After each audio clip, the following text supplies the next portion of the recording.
Driven to Win Audiobook presents The Lord of the Dynamos. Written by H.G. Wells. Let's begin the story. The chief attendant of the 3 dynamos that buzzed and rattled at Camberwell, and kept the electric railway going, came out of Yorkshire, and his name was James Holroyd. He was a practical electrician, but fond of whiskey, a heavy, red-haired brute with irregular teeth. He doubted the existence of the deity, but accepted Carnot's cycle, and he had read Shakespeare and found him weak in chemistry. His helper came out of the mysterious East, and his name was Azuma-zi, but Holroyd called him Pooh-Bah. Holroyd liked a nigger help because he would stand kicking, a habit with Holroyd, and did not pry into the machinery and try to learn the ways of it. Certain odd possibilities of the Negro mind brought into abrupt contact with the crown of our civilization Holroyd never fully realized, though just at the end he got some inkling of them. To define Azuma-zi was beyond ethnology.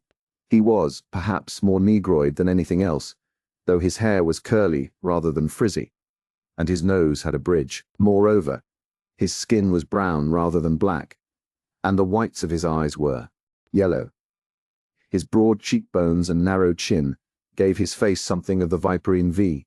His head, too, was broad behind, and low and narrow at the forehead, as if his brain had been twisted round in the reverse way to a European's. He was short of stature, and still shorter of English. In conversation, he made numerous odd noises of no known marketable value, and his infrequent words were carved, and wrought into heraldic grotesqueness.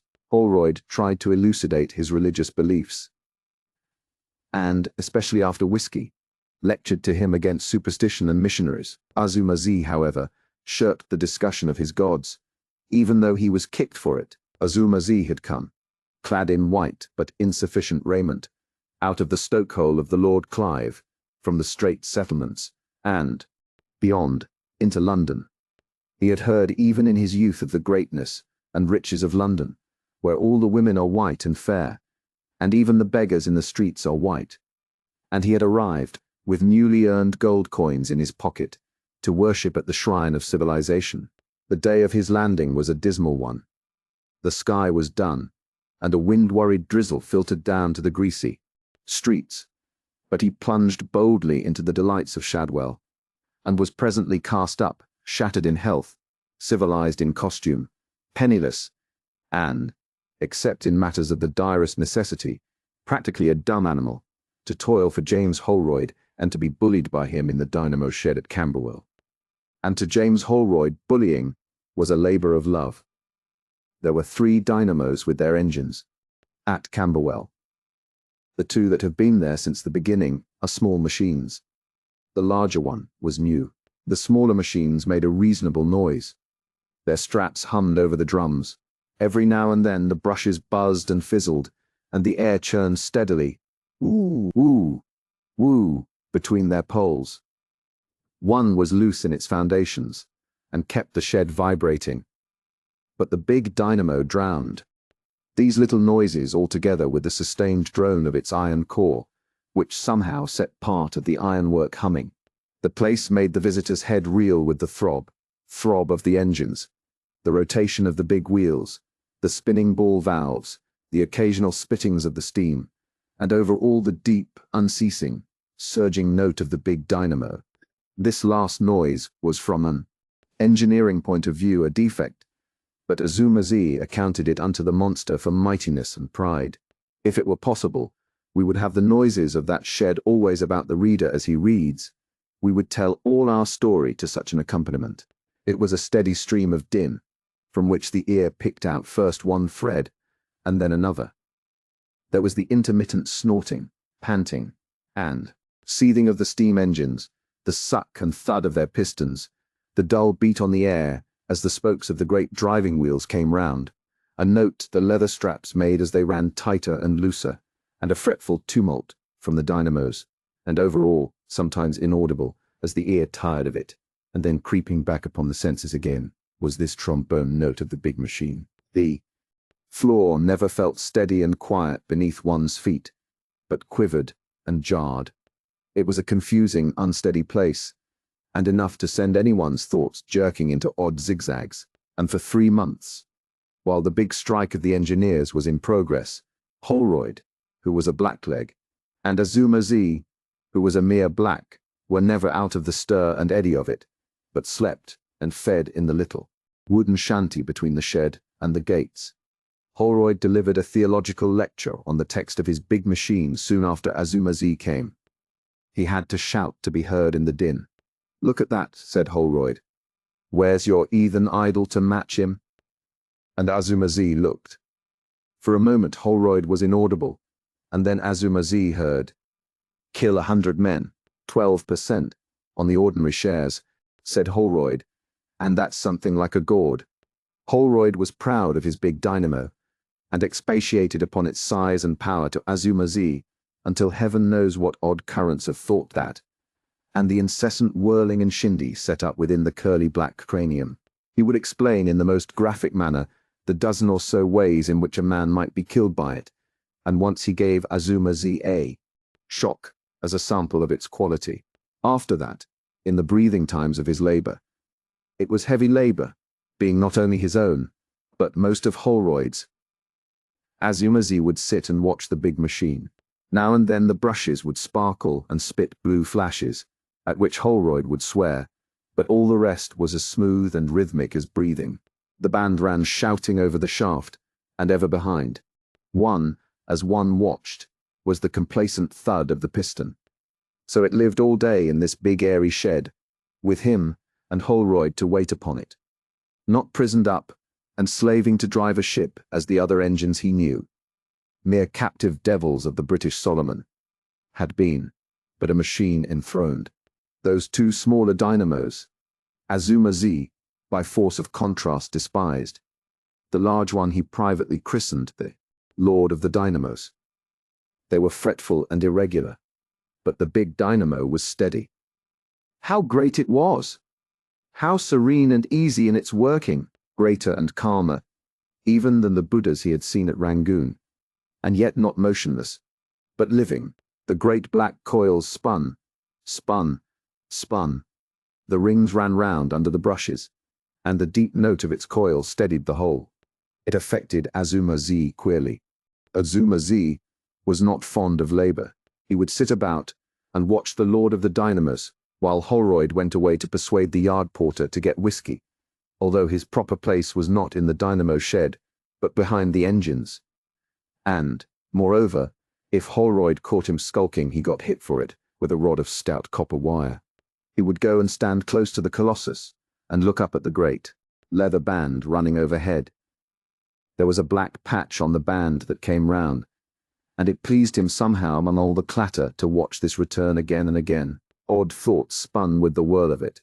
Scientific people tell us that savages give souls to rocks and trees, and a machine is 1,000 times more alive than a rock or a tree, and Azuma Z was practically a savage still. The veneer of civilization lay no deeper than his slop suit, his bruises, and the coal grime on his face and hands. His father before him had worshipped a meteoric stone. Kindred blood, it maybe had splashed the broad wheels of Juggernaut.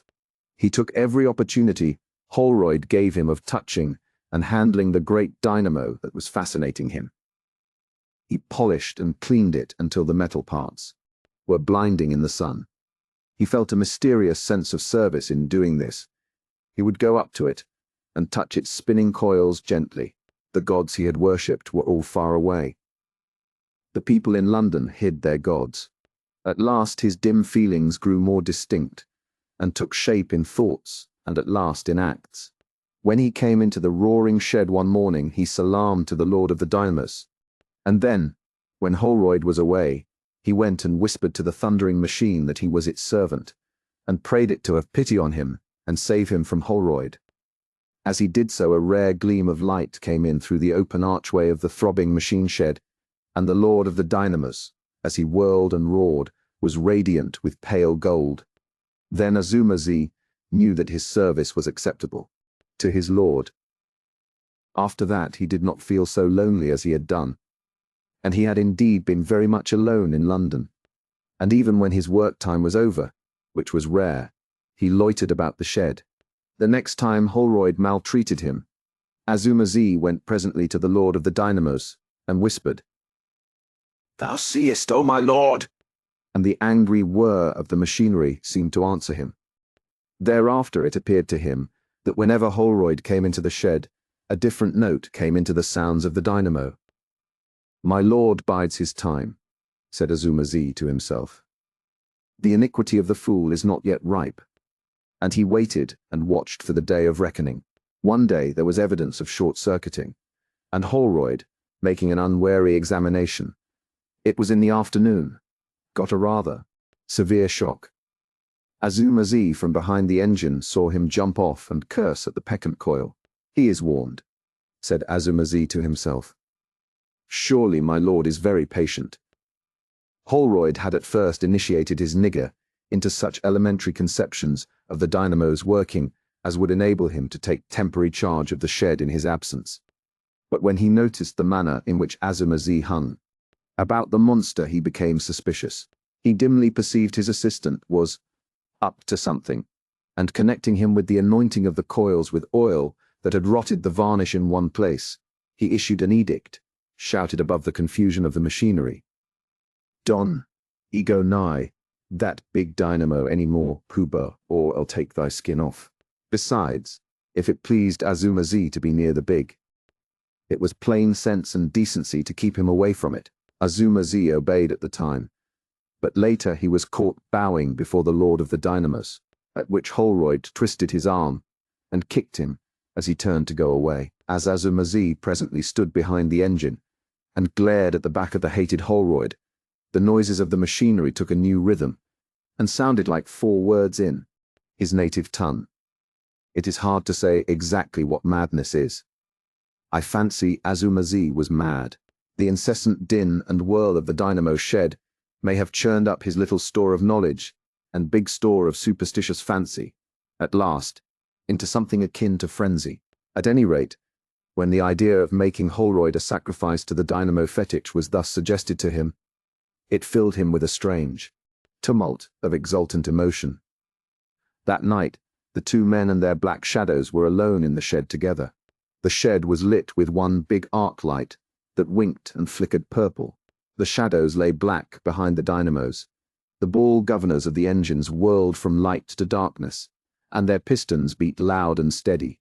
The world outside, seen through the open end of the shed, seemed incredibly dim and remote.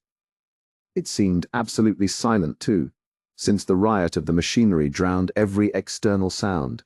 Far away was the black fence of the yard with grey shadowy houses behind, and above was the deep blue sky and the pale little stars.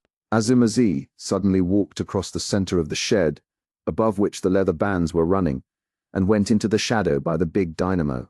Holroyd heard a click, and the spin of the armature changed. "What are you doing with that switch?" he bawled in surprise. "Han't I told you?" Then he saw the set expression of Azuma-zi's eyes as the Asiatic came out of the shadow towards him. In another moment the 2 men were grappling fiercely in front of the great dynamo. "You coffee-headed fool," gasped Holroyd, with a brown hand at his throat. "Keep off those contact rings." In another moment he was tripped and reeling back upon the Lord of the Dynamos. He instinctively loosened his grip upon his antagonist to save himself from the machine. The messenger, sent in furious haste from the station to find out what had happened in the dynamo shed, met Azuma-zi at the porter's lodge by the gate. Azuma-zi tried to explain something, but the messenger could make nothing of the black's incoherent English, and hurried on to the shed. The machines were all noisily at work, and nothing seemed to be disarranged. There was, however, a queer smell of singed hair.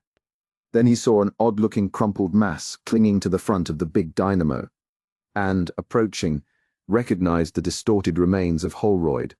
The man stared and hesitated a moment. Then he saw the face, and shut his eyes convulsively. He turned on his heel before he opened them, so that he should not see Holroyd again, and went out of the shed to get advice and help. When Azuma-zi saw Holroyd die in the grip of the great dynamo, he had been a little scared about the consequences of his act, yet he felt strangely elated, and knew that the favor of the Lord Dynamo was upon him. His plan was already settled when he met the man coming from the station, and the scientific manager, who speedily arrived on the scene, jumped at the obvious conclusion of suicide. This expert scarcely noticed Azumazi, except to ask a few questions. Did he see Holroyd kill himself?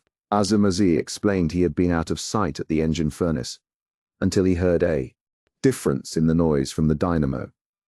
It was not a difficult examination, being untinctured by suspicion. The distorted remains of Holroyd, which the electrician removed from the machine, were hastily covered by the porter with a coffee-stained tablecloth. By a happy inspiration, fetched a medical man. The expert was chiefly anxious to get the machine at work again, for 7 or 8 trains had stopped midway in the stuffy tunnels of the electric railway. Azumazi, answering or misunderstanding the questions of the people who had by authority or impudence come into the shed, was presently sent back to the stokehole by the scientific manager. Of course, a crowd collected outside the gates of the yard. A crowd, for no known reason, always hovers for a day or two near the scene of a sudden death in London. 2 or 3 reporters percolated somehow into the engine shed, and one even got to Azumazi. But the scientific expert cleared them out again, being himself an amateur journalist. Presently the body was carried away, and public interest departed with it. Azumazi remained very quietly at his furnace, seeing over and over again in the coals a figure that wriggled violently and became still.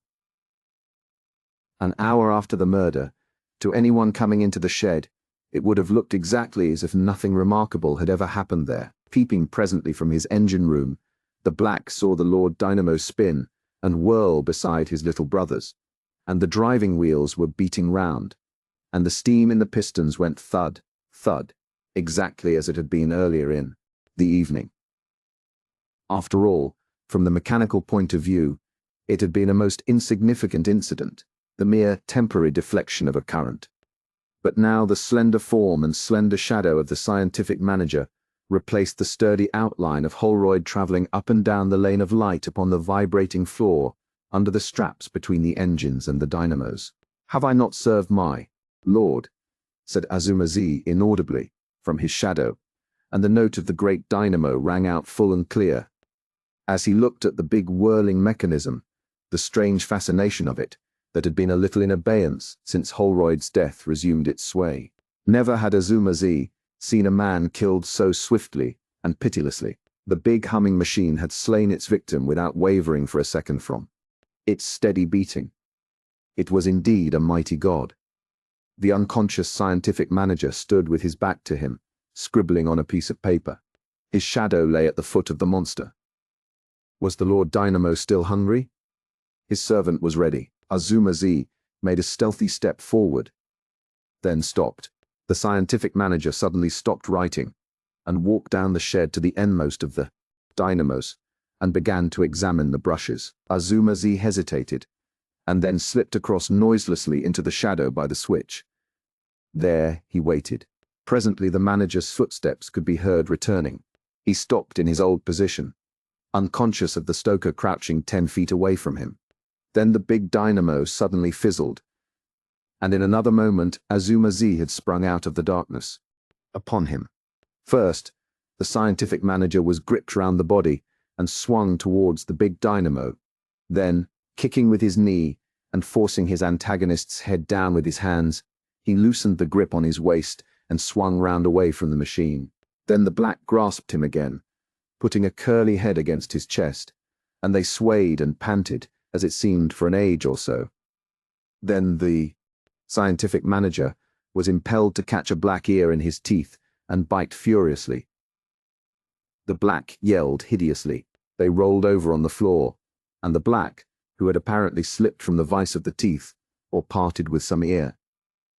The scientific manager wondered which at the time, tried to throttle him. The scientific manager was making some ineffectual efforts to claw something with his hands and to kick, when the welcome sound of quick footsteps sounded on the floor. The next moment Azumazi had left him and darted towards the big dynamo. There was a splutter amid the roar. The officer of the company who had entered, stood staring as Azuma Z caught the naked terminals in his hands, gave one horrible convulsion, and then hung motionless from the machine, his face violently distorted. "I'm jolly glad you came in when you did," said the scientific manager, still sitting on the floor. He looked at the still quivering figure. "It is not a nice death to die, apparently, but it is quick." The official was still staring at the body. He was a man of slow apprehension. There was a pause. The scientific manager got up on his feet, rather awkwardly. He ran his fingers along his collar thoughtfully, and moved his head to and fro several times. "Poor Holroyd, I see now."